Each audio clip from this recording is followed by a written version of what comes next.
Everyone, I'm Lori Keating, and this is KidLit Meet and Greet. I'm here today with Ana Siqueira. Welcome, Ana. Thank you. Thank you so much. I'm so happy to be here in your podcast. Oh, I am so happy to have you. So, can you please tell everyone a little bit about yourself and your books? Okay, so my name is Ana Siqueira. I'm from Brazil, but my family is Cuban, Brazilian, American, so we speak all three languages at the same time. And I'm a Spanish teacher, and I have 7 books published, picture books, but Wow. now I'm also writing chapter books, so I'm pretty excited about that. Yes. And didn't you just get a good deal for your chapter books? Like a, Yes, it has been, I think, maybe 6 months. I don't know. So I sold, it's a 3 book series, and it's called Carolina and the Creepy Creature Catchers. So it is about, the first one is about Puka, and Puka is, it's not like a kukui, but it is a legend from Brazil. So I'm very excited because most of my books are with a lot of Spanish culture infused, and this one will be a lot of Brazilian culture infused because Puka is a very funny legend because she is an alligator who wears a blonde wig. So it's very different and very, very funny. So I'm very excited Aw, about it. yes, it sounds fantastic. So, how did you get started writing for children? Well, I really started in Brazil because I'm from Brazil. So when a long, long, long time ago, I wrote some books in Brazil. Okay, it was about 91, 92, and I got my books published there in Brazil. I even got an award for the Academia Brasileira de Letras. It's like very prestigious in Brazil. But I moved to United States. And when I moved to United States, a lot of things happened and I stopped writing. I know I was working, I had 2 little kids, and I was doing my college degree. I have my master in foreign language education. So it was a lot of stuff. So I stopped writing for a long, long, long time. And my mom was always, you have to go back to writing. But I didn't find time. I didn't find inspiration. I don't know. I just kind of quit for a while. And then I was teaching second graders. Well, I teach Spanish, but was teaching elementary kids. And my second graders told me, because I teach Spanish through stories. So my second grade said, "Oh, we watched this video called the Duck Song." I don't know if you have watched the Duck Song. It's a very viral video. It's a very funny video. And they show me and they said, "Can you make a story with the duck song?" I said, "Okay, I'll make a story because it's a duck who's very annoying and keep asking for grapes on a lemonade stand. So every day he goes there and asks for grapes." I said, "Would be a fun story in Spanish to teach Spanish. You could put the days of the week, time, all kinds of stuff." So I wrote that story and I ended up selling this story to the educational market. And that's how I went back to writing. I said, you know what? I really enjoyed writing and checking the illustrations and doing all of that. So I was very excited about going back to writing, and that's how I started writing again. I was inspired by my students. That's great. That's a fantastic path to. So you published first before you got an agent, is that right? That I did what first? Did you publish that your first book That before you? book, El Pato Quiere Uvas, was an educational market. It was Teacher's Discovery. So Okay. this one I sold to them and they published, and and then after that I started writing again. That was in 2019. And so I had stopped for many, many years. I don't know, maybe 10 years or something. And yeah, then I had to relearn everything because everything was very different than when I was writing. And besides, I was writing Brazil, so it's also very different. The structure, how picture book works here and in Brazil is different. And after 10 years or so, it was very different. So I had to restart everything. And but I did a lot. This year, 2019, I would read 20 picture books every day. I would get to the library. Okay? I don't buy 20 books that I don't have that kind of money. I'm a teacher. So I would, my library, like they they see me and they already get my books and they have everything ready. So I would read a lot of picture books. I did a lot of webinars. I joined some writing communities. I got into 6 critique groups. Wow. So I really put myself like I'm gonna learn the craft, Yeah. and that was in 2019. I started, and in October, I think, there was a pitch event. It was called Pitch Mad. It doesn't exist anymore. All But right. I pitched there, and Naomi Kruger from Beamy Books, she liked my pitch and asked me to submit the story. And I submit the story to her Bella's Recipe for Success. That was my debut, and she made me an offer.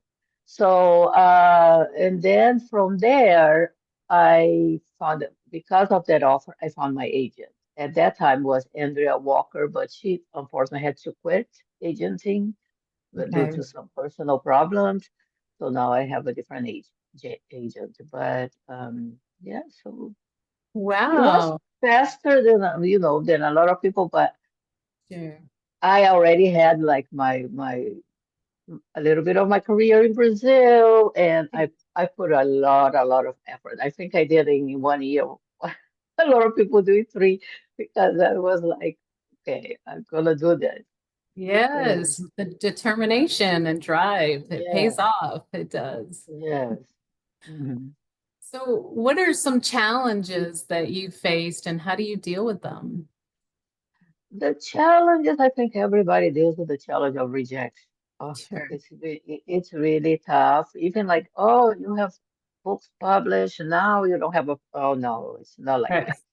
You write a story and you love that story, and then you submit, and then you don't sell that story. And it's really like, oh my gosh, you know, you feel so frustrated and sad.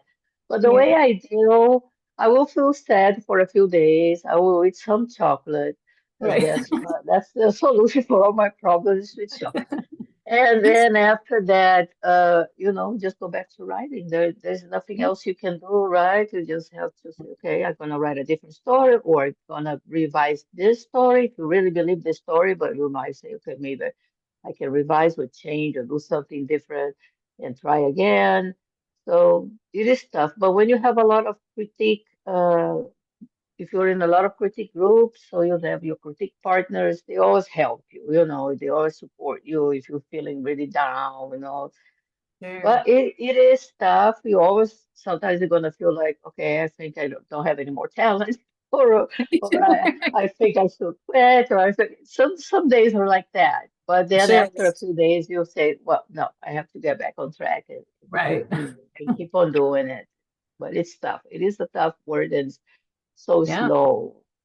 So Yeah. the also the ends, you don't get any replies, and when you get a reply, it's a pass. So yeah, those are the challenges that I think we all go through. Yes, absolutely. So, what advice do you have for kidlit creators that are in like the query trenches or submission trenches? Well, there are the like everybody says, like, of course you have to get into a critique group. More than one if you can. I really like that I have some critique groups that are just email or online, and some that you really go in a group, like we do online, we do a Zoom, but it's really good because you can brainstorm. So get into a critique group. Don't submit your work if you haven't submitted to critique partners. If you have Agree. just submit to a mom and your husband, no, don't do that. Make sure you work first with some critique partners, okay? And learn as much as you can. That's what I did in the first year. I read a lot of books about the crafting and webinars. Some webinars are paid, some are free. So try to find the ones you can afford, of course. Read a lot of books and don't quit, even when you feel like sometimes you need a break. I just took a break. I think it was like maybe 2, 3 months ago. I said, I'm going to take a break of writing for a month because I was getting kind of frustrated. And it was really good because I came back and I came back with more energy and I felt better and I wrote a lot of different manuscripts for that. But one thing that I did that I think it helped me a lot was paid critique. Oh, And it helped me a lot. So I did that. It is kind of expensive. I did find one. Can I tell her name or you don't want me yes. to? I Okay. found a Lynn Marie. Lynn Mhm. Marie, she has many books and she has something called Picture Book Mechanics or something like that. Yes. And she's very affordable.